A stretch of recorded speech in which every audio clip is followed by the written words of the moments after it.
Hello friend, तो आप सभी का स्वागत है। आज मैं बायोलॉजी का फर्स्ट चैप्टर जो है सेल है। ठीक है, इसके थोड़े कॉन्सेप्ट को समझूंगा। कोशिका, ये पूर्ण तरीके से मैं हिंदी में बताऊंगा और इसके बाद 50 एमसीक्यू करेंगे इस चैप्टर से रिलेटेड। ठीक है, तो आज का जो हमारा टॉपिक है वो है सेल। ठीक है, तो आइए हम लोग सबसे पहले समझते हैं कि सेल होता क्या है। उसके बाद फिर इसको माइंड मैप के माध्यम से समझेंगे कि ये है क्या। ठीक है, तो जीवों की जो सबसे छोटी रचनात्मक एवं क्रियात्मक इकाई होती है ना, उसे हम लोग क्या बोलते हैं? उसे हम लोग सेल बोलते हैं। देखिए, हमारा जो पूरा बॉडी बना हुआ है ना, वो एक तरीके से पूरे सेल से ही निर्मित है हमारा बॉडी। ठीक है, और सेल को जो है, सेल का जो हम लोग परिभाषा है, तो आइए यहाँ से देखते हैं कि क्या होता है। अच्छा देखिए, एक चीज और समझिए, कोशिका का जो अध्ययन होता है ना, उसे हम लोग क्या बोलते हैं? उसे हम लोग बोलते हैं साइटोलॉजी। ठीक है, उसके बाद देखिए, जीवन के निर्माण के खंड के लिए, जीवन के मूल इकाई के लिए और जीवन का संरचनात्मक एवं कार्यात्मक आधार जो होता है, इसे ही हम लोग क्या बोलते हैं? इसे ही हम लोग सेल बोलते हैं। ठीक है, और देखिए, हम लोग नेक्स्ट देखते हैं कि सेल की खोज के बारे में। ठीक है, तो रॉबर्ट हुक जो थे, वो 1665 में जो है इसका खोज किए थे, और ये जो है डेड सेल का खोज किए थे। याद रखिएगा, रॉबर्ट हुक जो खोज किए थे वो डेड सेल का खोज किए थे, और ये जो है कॉर्क कॉर्क एक मृत कोशिका में किए थे। कोशिका विज्ञान के जो जनक हैं, इन्हें ही कहा जाता है रॉबर्ट हुक को। ठीक है, आगे देखिए नेक्स्ट, एंटोनी वैन लीवेनहॉक द्वारा 1674 ईस्वी में, मतलब कि 9 साल के बाद जो है, ये जीवित सेल का खोज किए थे। कौन? लीवेनहॉक। अगर आपसे क्वेश्चन पूछा जाए कि मृत कोशिका का खोज किसने किया था, तो किसने किया था? रॉबर्ट हुक ने किया था। और अगर आपसे क्वेश्चन पूछा जाए कि जीवित कोशिका का खोज किसने किया था, लीवेनहॉक ने किया था। ठीक है, इतना बात आप याद रखिएगा। ठीक, आगे आइए हम लोग देखते हैं अब कि अच्छा, पहले हम लोग समझते हैं कि कैसे हम लोग इस पूरा टॉपिक को पढ़ेंगे। ठीक है, तो सबसे पहले देखिए, सबसे पहले यहाँ थोड़ा सा आप समझ लीजिए कि सबसे पहले निर्माण होता है किसका? सेल का। ठीक है, सेल के बाद निर्माण होता है जाइगोट का। ठीक है, सेल के बाद निर्माण होता है जाइगोट का। जाइगोट के बाद फिर निर्माण होता है टिश्यू का। ठीक है, टिश्यू के बाद फिर निर्माण होता है ऑर्गेन का। ठीक है, ऑर्गेन के बाद फिर निर्माण होता है ऑर्गेन सिस्टम का। ठीक है, organ system, and then last, इसके बाद हमारा पूरा बॉडी बन करके तैयार हो जाता है। तो इस तरीके से हम लोग पहले सेल पढ़ेंगे, फिर टिश्यू पढ़ेंगे, फिर ऑर्गेन पढ़ेंगे, जिसमें कि फिर ऑर्गेन सिस्टम पढ़ेंगे, जिसमें आप excretory system, nervous system, reproductive system, ये सब आपको पढ़ने को मिलेगा। तो हमारा जो मेन टॉपिक है आज वो है सेल। तो हम लोग चलिए सेल में आगे बढ़ते हैं। ठीक है, ये देखिए, पहला हम तो लोग तो देख लिए कि रॉबर्ट हुक ने किया था किसका खोज? डेड सेल का। और एंटोनी लेवेनहॉक ने किया था 1674 में जीवित कोशिका का। ठीक है, और आगे देखिए, रॉबर्ट ब्राउन ने नाभिक का खोज किया था। ठीक है, नेक्स्ट है फ्रेडरिक मिसर द्वारा 1869 में डीएनए के अणु की खोज की गई थी। डीएनए के अणु खोज किसके द्वारा की गई थी? फ्रेडरिक मिसर द्वारा। ठीक है, और वाटसन और क्रिक के द्वारा डीएनए की दोहरी पेचदार संरचना की खोज की गई थी। नेक्स्ट देखिए, कैमिलो गोल्गी द्वारा गोल्गी निकाय की खोज की गई थी। तो ये खोज जो है आप सभी को याद रखना होगा। आगे हम लोग जो जो टॉपिक पढ़ेंगे उसमें एक बार खोजकर्ता का नाम फिर से एक बार देख लेंगे। ठीक है, आगे देखिए, सेल थ्योरी क्या होता है? सेल थ्योरी किसने दिया था? सेल थ्योरी दिया था, दो साइंटिस्ट थे, जर्मन के साइंटिस्ट थे, स्लेडर और स्वान ने 1838, और कहीं कहीं आपको 1839 भी देखने को मिलता है। ठीक है, तो दो साइंटिस्ट थे, स्लेडन और स्वान ने किया था, और ये कहाँ के थे? जर्मन के थे। ठीक है, कोशिका सिद्धांत इन्होंने दिया था। ठीक है, और इसमें क्या कहा था? सभी पौधे और जानवर कोशिकाओं से बने होते हैं। ठीक है, आगे देखिए,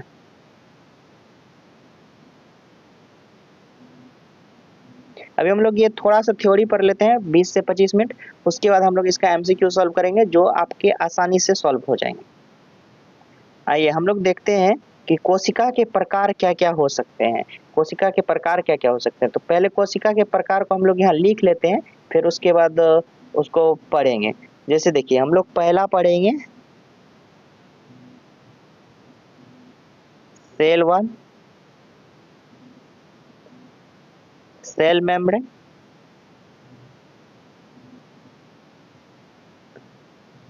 सेल वॉल का मतलब होता है कोशिका भित्ति, और सेल मेम्ब्रेन का मतलब होता है कोशिका झिल्ली।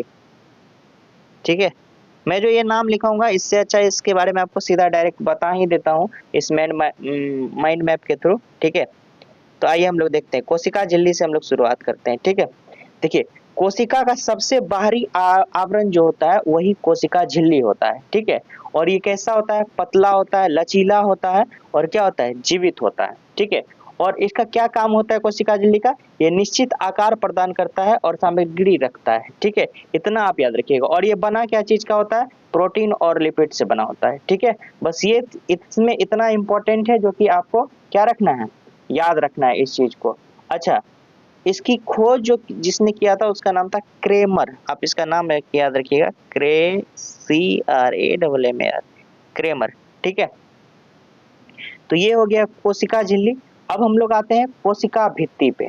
ठीक है, देखिए, अच्छा एक चीज और आप याद रखिएगा कि कोशिका झिल्ली जो होता है वो दोनों में पाया जाता है। ठीक है, ये आपको प्लांट में भी पाया जाता है और एनिमल में भी पाया जाता है। ऐसा क्वेश्चन पूछ दिया जाता है कि इनमें से कौन है जो सिर्फ प्लांट में पाए जाते हैं, तो वो चीज आप याद रखिएगा। पहला जो हम लोग पढ़े हैं वो है कोशिका झिल्ली, जो कि सिर्फ प्लांट और एनिमल में पाए जाते हैं, और ये कोशिका का सबसे बाहरी आवरण होता है, जो बाहर का लेयर होता है उसी को क्या बोलते हैं, कोशिका झिल्ली। आइए हम लोग देखते हैं कोशिका भित्ति को। ये कोशिका भित्ति जो होता है ये सिर्फ प्लांट में पाया जाता है। ठीक है, इस चीज को याद रखिएगा, और इसको इंग्लिश में बोलते हैं सेल वॉल। और इसका जो काम होता है वो क्या है, ये आकार देता है, शक्ति प्रदान करता है, स्फीति का निर्धारित करता है। अच्छा ये देखिए ये क्या चीज का बना होता है, ये सेल्यूलोज का बना होता है, सेल्यूलोज का बना होता है। और जो कोशिका झिल्ली था वो किस चीज का बना हुआ था, प्रोटीन और लिपिड का बना हुआ था। इस चीज को आप याद रखिएगा। ठीक है, और एक चीज याद रखिएगा, फंगी जो होता है, फंगी, ठीक है, उसका जो कोशिका भित्ति होता है वो बना होता है क्या चीज का, काइटिन का। ये भी क्वेश्चन कभी कभी पूछ दिया जाता है, इस चीज को याद रखिएगा। ठीक है, और एल्गे जो होता है, ALGA, शैवाल, इसको शैवाल बोलते हैं, ये क्या चीज का बना होता है, ये सेल्यूलोज का बना होता है, सेल्यूलोज का। इस चीज को आप याद रखिएगा। तो हम लोग दो पढ़ लिए, एक पढ़ लिए सेल वॉल, एक पढ़ लिए सेल मेम्ब्रेन। तो आइए हम लोग नेक्स्ट देखते हैं।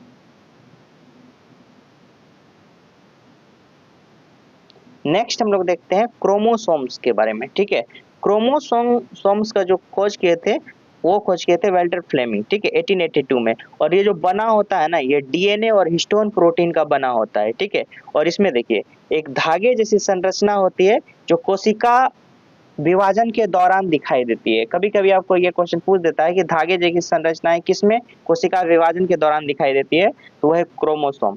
और इसका घटक देखिए, इसका दो घटक है, एक DNA और प्रोटीन। और ये जो DNA है ना, ये जीन से मिलकर के बना हुआ है। और ये भी क्वेश्चन पूछ देता है कि DNA किससे मिलकर के बना हुआ है, तो DNA जो है जीन से मिलकर के बना हुआ है। ठीक है, और देखिए क्रोमोसोम कितने जोड़े होते हैं, 23 जोड़े होते हैं, मतलब 46 होते हैं।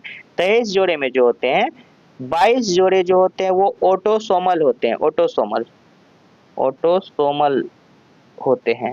और एक जोड़े जो होते हैं ये होते हैं एलोसोम्स। ठीक है, अच्छा एलोसोम्स समझ जाइए क्या होता है, कि जो फीमेल में होते हैं वो XX होते हैं, और जो मेल में होते हैं वो XY होते हैं। अच्छा देखिए ये जो एलोसोम्स हैं ये एक जोड़े हैं। ठीक है, XX XY समझिए। अगर मान लीजिए कि कोई बच्चा होने वाला है, ठीक है, अगर अगर फीमेल से एक्स आया और ये मेल है, ठीक है, और मेल से भी उठ करके एक्स चला गया तो लड़की का जन्म होता है। ठीक है, और अगर मान लीजिए फीमेल से एक्स आया और मेल से वाई आ गया तो XY हो गया, तो इसके वजह से क्या होगा, यहाँ पे लड़के का जन्म होता है। इस चीज को याद रखिएगा। ठीक है, तो हम लोग देख लिए कि क्रोमोसोम का खोज किसने किया था, वाल्टर फ्लेमिंग ने 1882 में। ठीक है, इन चीजों को याद रखिएगा।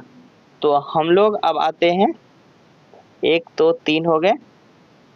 अब हम लोग प्लास्टिड्स देख लेते हैं, ठीक है।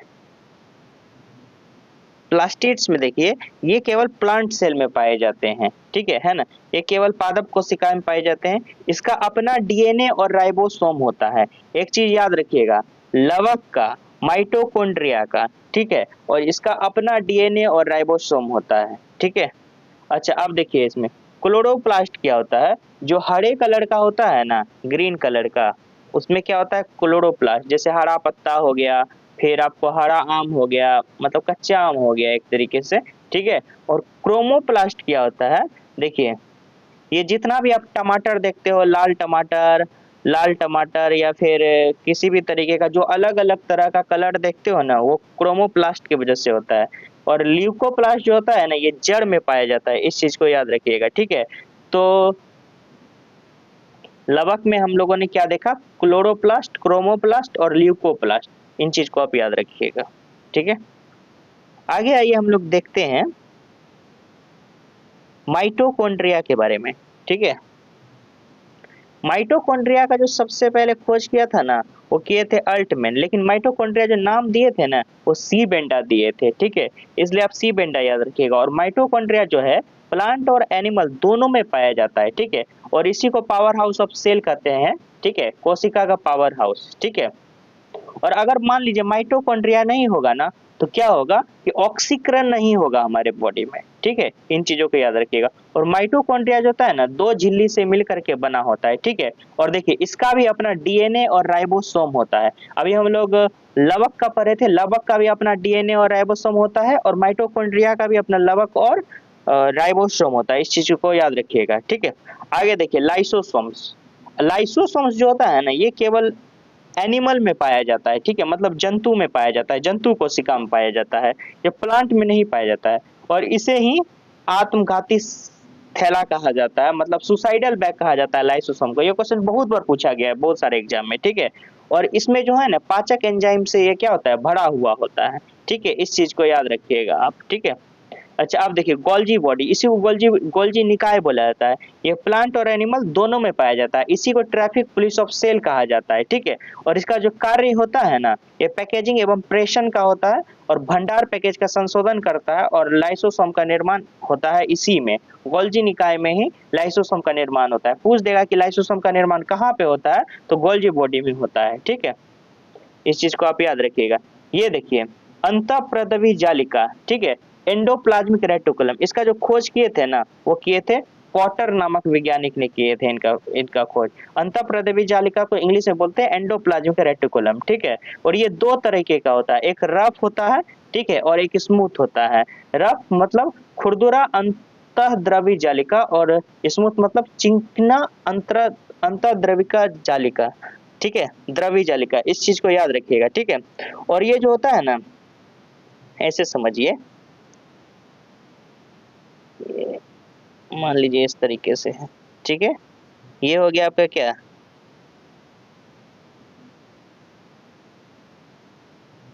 मान लीजिए ये सेल मेम्ब्रेन है, ठीक है।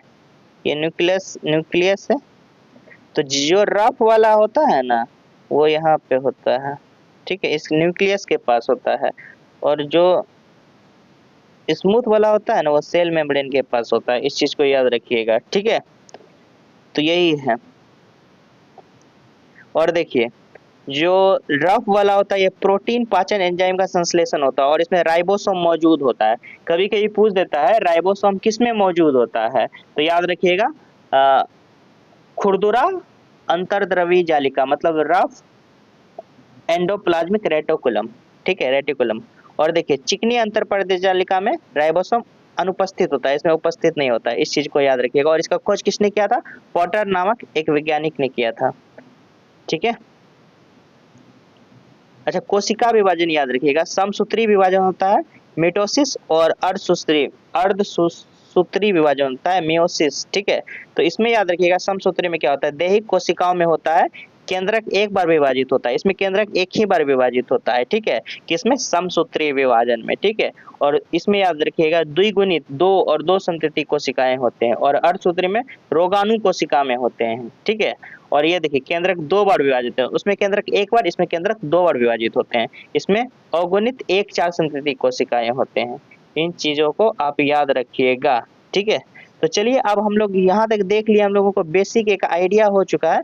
एक चीज याद रख लीजिएगा, प्रोकैरियोटिक और यूकैरियोटिक क्या होता है। प्रोकैरियोटिक प्राचीन काल में होता था, यूकैरियोटिक अभी आधुनिक काल में होता है, ठीक है। अच्छा, इसका आकार देखिए, प्रोकैरियोटिक का 1 से 10 माइक्रोमीटर होता है और इसका आकार 5 से 10 मिलीमीटर होता है, ठीक है, माइक्रोमीटर होता है, सॉरी। फिर दूसरा, इसमें केंद्रक अनुपस्थित होता है। पूछेगा प्रोकैरियोटिक कोशिका में केंद्रक उपस्थित होता है या अनुपस्थित, तो अनुपस्थित होता है, और इसमें केंद्रक उपस्थित होता है। नया वाला जो मॉडर्न वाला है, ऐसे याद रखिएगा, यूकैरियोटिक नया है, प्रोकैरियोटिक प्राचीन है। तो यूकैरियोटिक में जो होता है केंद्रक उपस्थित होता है, और इसमें देखिए न्यूक्लियस अनुपस्थित होता है। प्रोकैरियोटिक में इसमें न्यूक्लियस उपस्थित होता है। इसमें जो है सेल ऑर्गेनल अनुपस्थित होता है, सेल ऑर्गेनल उपस्थित होता है। इसमें क्रोमोसोम एकल होता है, इसमें क्रोमोसोम एक से अधिक होता है, इसमें एक ही को होता है क्रोमोसोम। इस चीज को याद रखिएगा, ठीक है। बस ये इतना ही इम्पोर्टेंट है, आप अगर इस चीज को कर लीजिएगा तो आपका मोटा मोटा माइंड मैप से इस चीज। चलिए, तो हम लोग ने थ्योरी देख लिया, अब हम लोग मोस्ट एक्सपेक्टेड क्वेश्चन देखते हैं, और प्रीवियस ईयर में जो क्वेश्चन पूछे गए हैं सेल से रिलेटेड उसको देखते हैं हम लोग, ठीक है। सेल से रिलेटेड जो भी क्वेश्चन होगा उसे हम लोग देखते हैं। तो पहला क्वेश्चन है कि कोशिका की खोज किसने की थी, ठीक है। तो हम लोग जब सेल का टॉपिक देखे थे तो उसमें हम लोग समझे थे कि सबसे पहले जो है सेल का खोज किसने किया था, रॉबर्ट हुक ने किया था, ठीक है। और इन्होंने किस सेल का खोज किया था, डेड सेल का खोज किया था, ठीक है, डेड सेल, ठीक है। और जीवित कोशिका का खोज किसने किया था, लोवेनहुक ने। तो कोशिका का खोज किसने की थी, तो सबसे पहले जो किए थे ये हो जाएंगे रॉबर्ट हुक, ठीक है। और याद रखिएगा, अगर डेड सेल पूछे तो रॉबर्ट हुक, और अगर जीवित सेल पूछे तो वो हो जाएगा लोवेनहुक, ठीक है। तो आइए हम लोग नेक्स्ट क्वेश्चन की ओर चलते हैं। किस वैज्ञानिक ने जीवित कोशिका को देखा था, आ गया क्वेश्चन। ऑप्शन नंबर 1 है रॉबर्ट हुक, ऑप्शन नंबर 2 है लोवेनहुक, ऑप्शन नंबर 3 है वाटसन, ऑप्शन नंबर 4 है फ्लेमिंग। तो इसका आंसर क्या हो जाएगा, आप जल्दी से सोचिए और मुझे बताइए, ठीक है। तो इसका आंसर हो जाएगा लोवेनहुक, ठीक है। ऑप्शन नंबर बी सही है, ठीक। नेक्स्ट हम लोग आइए देखते हैं कि कोशिका सिद्धांत किसने प्रस्तुत किया था। तो जो कोशिका सिद्धांत है वो 1838 ईस्वी में प्रस्तुत किया गया था। कहीं कहीं 38 भी रहता है, 39 भी रहता है, तो इस चीज को आप याद रखिएगा, ठीक है। तो जो कोशिका सिद्धांत प्रस्तुत किए थे वो प्रस्तुत किए थे स्वान और स्लाइडन, ठीक है। जो स्वान थे वो प्राणी शास्त्री थे, ये प्राणी शास्त्री थे।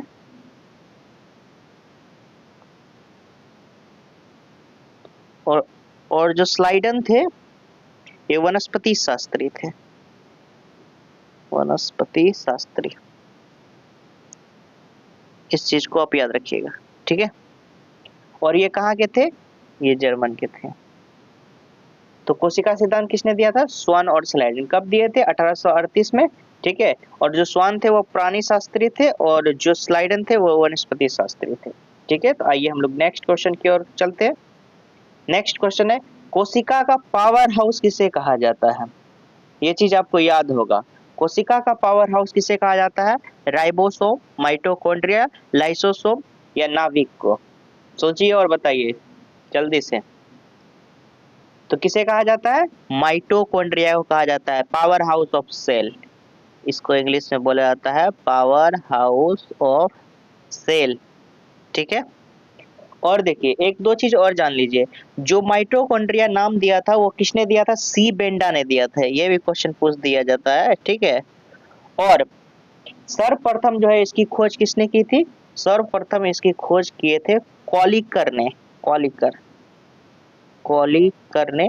ये कब किए थे कॉलिकर ने, 1880 में। और सी बेंडा ने माइटोकॉन्ड्रिया का नाम दिया था, इस चीज को याद रखिएगा, 1898 में। कितने साल के बाद, लगभग 18 साल के बाद। तो पावर हाउस ऑफ सेल क्या होता है, माइटोकॉन्ड्रिया, ठीक है। तो हम लोग इसी क्वेश्चन के माध्यम से कुछ कुछ देखते जाएंगे जो इम्पोर्टेंट होगा उससे रिलेटेड जो होगा। और माइटोकॉन्ड्रिया में डबल लेयर होते हैं, मतलब डबल झिल्ली होते हैं, दोहरी झिल्ली होती है। ये भी क्वेश्चन पूछा जाता है, दोहरी झिल्ली। तो चलिए हम लोग नेक्स्ट क्वेश्चन की ओर चलते हैं। पादप कोशिका में नहीं पाया जाता है। पादप कोशिका में क्या नहीं पाया जाता है? तो देखिए पादप कोशिका में तो दो तरीके के होते हैं कोशिका, ऐसे याद रखिएगा, एक प्लांट होते हैं और एक एनिमल होते हैं। यह क्वेश्चन पूछा गया है कि प्लांट में क्या नहीं होता है, पादप कोशिका में क्या नहीं पाया जाता है? तो कोशिका भित्ति भी पाया जाता है, ठीक है, बाहर का जो लेयर होता है उसको कोशिका भित्ति बोलते हैं। क्लोरोप्लास्ट भी पाया जाता है, हम लोगों ने पढ़ा था लवण में, ठीक है, क्लोरोप्लास्ट, ल्यूकोप्लास्ट, ठीक है, और राइबोसोम भी पाया जाता है। तो सेंट्रीओल नहीं पाया जाता है, ठीक है, इस चीज को आप याद रखिएगा। तो चलिए हम लोग अब नेक्स्ट क्वेश्चन की ओर मूव करते हैं। नेक्स्ट क्वेश्चन है प्रोकैरियोटिक कोशिकाओं में नहीं पाया जाता है। प्रोकैरियोटिक कोशिका में क्या नहीं पाया जाता है? तो पहले हम लोग देख लेते हैं प्रोकैरियोटिक कोशिका के बारे में, थोड़ा सा जान लेते हैं, समझ लेते हैं, ठीक है। देखिए यह जो होता है ना, ये एंशिएंट कोशिका है, मतलब प्राचीन कोशिका है, ठीक है, इस चीज को याद रखिएगा। और इसमें जो होता है ना माइटोकॉन्ड्रिया,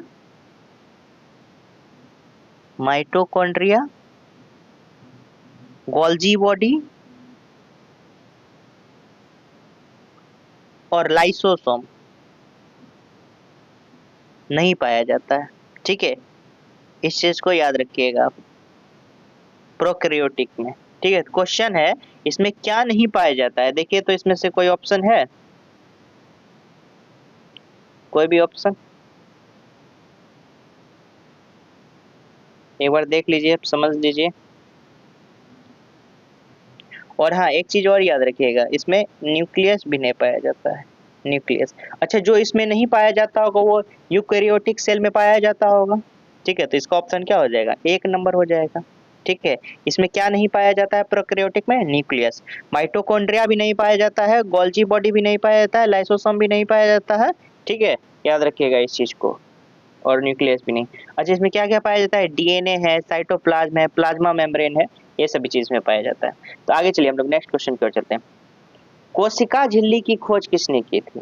ठीक है, अच्छा अब देखिए कोशिका झिल्ली की खोज, ऑप्शन देखिए क्या क्या लिखा हुआ है, Dawson, Robert Brown, Robert Hooke, क्वांटना, ठीक है। तो जो कोशिका झिल्ली है उसका खोज किसने किया था? डावसन ने किया था, ठीक है। आइए तो हम लोग थोड़ा बहुत कोशिका झिल्ली के बारे में देख लेते हैं कि कोशिका झिल्ली क्या होता है, ठीक है। अच्छा ये देखिए ये कोशिका झिल्ली जो होता है प्लांट में भी पाया जाता है और एनिमल में भी पाया जाता है, ये दोनों में पाया जाता है कोशिका झिल्ली, ठीक है, इस बात को आप याद रखिएगा। और देखिए ये जो होता है ना अर्ध पारगम में होता है, ठीक है, इस चीज को आप याद रखिएगा। और ये जो बना होता है ना ये प्रोटीन से और फॉस्फोलिपिड से बना होता है, फॉस्फोलिपिड से बना होता है, प्रोटीन और फॉस्फोलिपिड से बना होता है, इस चीज को आप याद रखिएगा। आइए तो हम लोग नेक्स्ट क्वेश्चन देखते हैं। नेक्स्ट क्वेश्चन क्या है, राइबोसोम का क्या कार्य है? देखिए राइबोसोम जो है ना, राइबोसोम का कार्य होता है प्रोटीन संश्लेषण का, ठीक है। तो राइबोसोम का काम होता है प्रोटीन संश्लेषण का। ये क्वेश्चन बहुत बार आते हैं एग्जाम में, इसलिए आप इस चीज को याद रखिएगा राइबोसोम के बारे में, ठीक है। और ये भी प्लांट और एनिमल दोनों में पाया जाता है, प्लांट एंड एनिमल दोनों में पाया जाता है, इस चीज को याद रखिएगा। और राइबोसोम का जो खोज किए थे उनका नाम था पैलेड, PALADE, इस चीज को याद रखिएगा, ठीक है। और ये सबसे छोटा कोशिकांग होता है, ये जो होता है ना सेल का सबसे छोटा कोशिकांग होता है, स्मॉल सेल होता है। और जो सबसे बड़ा सेल होता है वो होता है न्यूक्लियस, याद रखिएगा, ठीक है।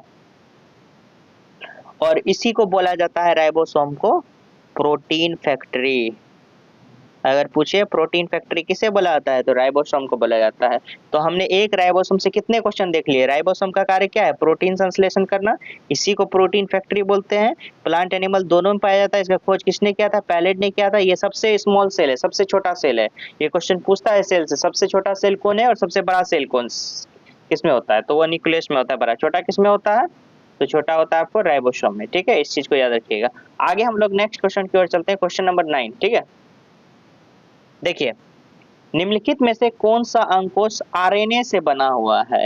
आरएनए से बना हुआ है। हम लोग आरएनए के बारे में थोड़ा बहुत आइए देख लेते हैं। आरएनए कितने तरीके के होते हैं? 3 तरीके के होते हैं।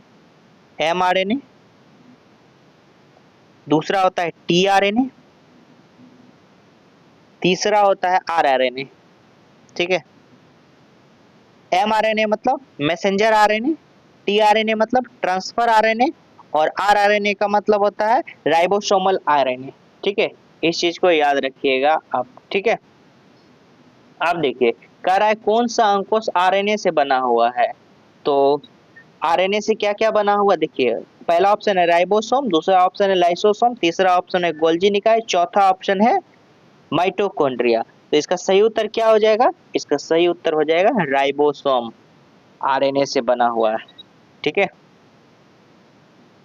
अच्छा आगे देखिए नेक्स्ट क्वेश्चन नंबर 10। कोशिका का मस्तिष्क किसे कहा जाता है?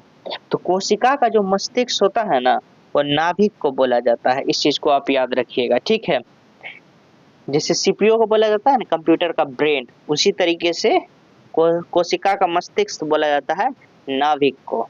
ठीक है, तो चलिए अब हम लोग नेक्स्ट क्वेश्चन की ओर चलते हैं। क्वेश्चन नंबर 11, लाइसोसोम को किस नाम से जाना जाता है? देखिए पहला है ऑप्शन कोशिका का मस्तिष्क, कोशिका का पाचन तंत्र, कोशिका का पावर हाउस, कोशिका का ढांचा। ठीक है, तो जो लाइसोसोम होता है ना, लाइसोसोम को कोशिका का पाचन तंत्र के नाम से जाना जाता है। ऑप्शन नंबर बी हो जाएगा सही। ठीक है, तो क्वेश्चन नंबर हम लोग 12 की ओर चलते हैं। गोल्जी उपकरण का मुख्य कार्य क्या है? जो गोल्जी बॉडी होता है उसका मुख्य कार्य क्या होता है? पहला है प्रोटीन संश्लेषण, अभी बताए थे। प्रोटीन संश्लेषण किसका होता है? राइबोसोम का। राइबोसोम। ऊर्जा निर्माण कौन करता है? सोचिए, बताइए।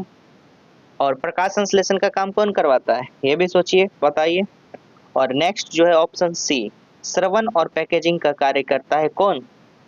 गोल्जी उपकरण। इस चीज को आप याद रखिएगा। ऑप्शन नंबर क्या हो जाएगा? सी हो जाएगा। ठीक है, आगे देखिए किसमें डबल मेम्ब्रेन पाई जाती है? डबल मेम्ब्रेन किसमें पाई जाती है? अभी भी आपको थोड़ा देर पहले जब वो बता रहे थे थ्योरी, तो उसमें हमने बताया था। ठीक है, तो डबल मेम्ब्रेन जो होता है वो माइटोकॉन्ड्रिया में तो पाया जाता है, साथ साथ और किसमें पाया जाता है? नाभिक में भी पाया जाता है, न्यूक्लियस में। इस चीज को याद रखिएगा। ठीक है, आइए हम लोग नेक्स्ट देखते हैं। डीएनए कहाँ पाया जाता है? Question number 14। माइटोकॉन्ड्रिया में, नाभिक में, क्लोरोप्लास्ट में या उपरोक्त सभी में पाया जाता है? तो सोचिए आप जल्दी से। डीएनए जो है माइटोकॉन्ड्रिया में भी पाया जाता है, नाभिक में भी पाया जाता है, क्लोरोप्लास्ट में भी पाया जाता है, उपयुक्त सभी मतलब ऑप्शन नंबर डी। आइए हम लोग नेक्स्ट क्वेश्चन देखते हैं, और ये लास्ट क्वेश्चन है, उसके बाद फिर हम लोग अगले वीडियो में इसको करेंगे। ठीक है, देखिए वनस्पति कोशिका में कौन सा घटक विशिष्ट होता है? वनस्पति कोशिका मतलब प्लांट सेल में। प्लांट सेल में क्या पाया जाता है जो अधिक विशिष्ट होता है? तो माइटोकॉन्ड्रिया, राइबोसोम, क्लोरोप्लास्ट, सेंट्रियोल। तो क्या हो जाएगा? क्लोरोप्लास्ट पाया जाता है वनस्पति कोशिका में अधिक मात्रा में। ठीक है, तो हम लोग आज 15 क्वेश्चन ही करते हैं। यदि आपको ये 15 क्वेश्चन थोड़ा बहुत भी समझ में आया तो ठीक है, तो आप थोड़ा हमारे चैनल को कोऑपरेट कर सकते हो, शेयर कर सकते हो फ्रेंड से, और चैनल को सब्सक्राइब कर लीजिए। और आपको ऐसे एमसीक्यू अब डेली प्रत्येक दिन मिलेंगे हमारे चैनल पे, टॉपिक से रिलेटेड। चाहे आप सीजीएल की तैयारी कर रहे हो, बिहार सीजीएल, या फिर बीएसएससी की तैयारी कर रहे हो, या फिर रेलवे की तैयारी कर रहे हो, या फिर आप किसी भी कॉम्पिटिटिव एग्जाम की तैयारी कर रहे हो, आप अगर हिंदी मीडियम से हो तो आपको निश्चित यहाँ से हेल्प मिलेगी। ठीक है।